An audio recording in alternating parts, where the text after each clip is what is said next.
हिमाचल दौरे से सीएम भूपेश बघेल लौट गए हैं और इन्होंने विधानसभा चुनाव में कांग्रेस की जीत का दावा किया है।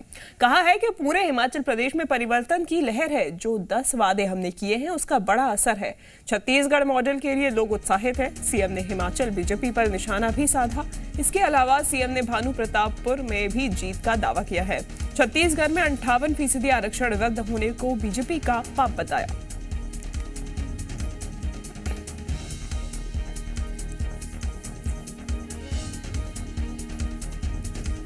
वो कब से शुरू हुआ था? वो भर्ती कब से शुरू हुआ था? 2018 नहीं शुरू कब हुआ था? थोड़ा पता करके आइए, है ना, पूरी जानकारी करके रखिए। 2013 से शुरू हुआ था। वो चुनाव आया था, वो शुरू किए और उसमें भी सब झोल झाल था। वो तो ठीक ठाक हमने 2021 में हमने किया है, समझ गए ना। और तो हम लगातार हम लोग भर्ती कर रहे हैं और करेंगे। देखिए, महत्वपूर्ण बात यह है कि 5 सालों में आपने जो वादे किए थे उसे पूरा किया नहीं। डबल इंजन की सरकार है, वहाँ का उन्होंने कहा था 69 राष्ट्रीय राजमार्ग बनाएंगे। मुख्यमंत्री के अपने गृह जिले में एयरपोर्ट बनाएंगे। किसानों की आय दुगुनी करेंगे। तो किसानों की आय दुगुनित नहीं हुई बल्कि खर्च दोगुना हो गया और जितने भी सेब उत्पादक किसान हैं उसको उद्योगपति के हाथ में उसके भविष्य सौंप दिए।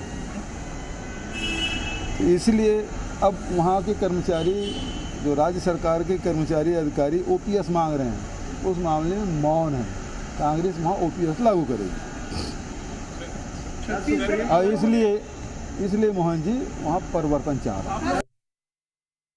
आरक्षण का ये जो पाप है ना, जो 20% हुआ है, ये भारतीय जनता पार्टी कारण हुआ है और उसको हम लोग ठीक करेंगे। आदिवासी समाज के लिए आए थे, मैंने स्पष्ट कहा है कि आपको जो संविधान में जो सुविधा मिली है वो मिल के रहेगा, उसे कोई नहीं रोक सकता। छत्तीसगढ़ के पूर्व सीएम रमन सिंह ने सीएम भूपेश बघेल पर निशाना साधा है। उन्होंने कहा कि भूपेश बघेल के प्रचार किए जाने पर कांग्रेस असम और उत्तर प्रदेश में हारी थी। हिमाचल में भी कांग्रेस का यही हाल होगा। रमन सिंह ने आरोप लगाते हुए कहा कि भूपेश बघेल चुनावी घोषणाएं पूरी करने में फेल साबित हुए हैं।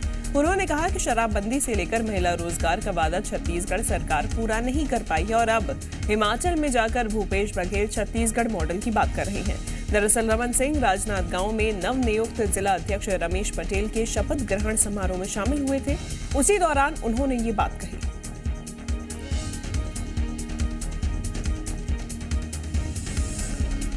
भूपेश जी से सवाल पूछ रहा हूँ, जो महिलाओं को वहाँ वादा कर रहे हैं, उन महिलाओं की हालत छत्तीसगढ़ में यह है, ना वृद्धावस्था पेंशन बढ़ा, ना विकलांग पेंशन बढ़ा, न निराश्रित पेंशन बढ़ा, बल्कि 48,000 महिलाओं की हाथ से रोजी रोटी छीनने का काम किया।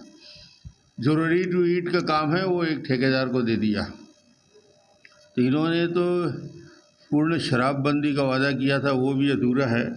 ये जहाँ जाते हैं वहाँ चुनाव में गलत सलत घोषणा करते हैं और चुनाव हार के आते हैं। असम में गए, वहाँ जीतने की स्थिति थी, कांग्रेस पूरी तरीके से हार गई। उत्तर प्रदेश में गए, वहाँ चुनाव कैंपेनिंग किए। अब हिमाचल प्रदेश में गए हैं तो ये तय है कि हिमाचल प्रदेश में कांग्रेस की लुटिया डूबने वाली है।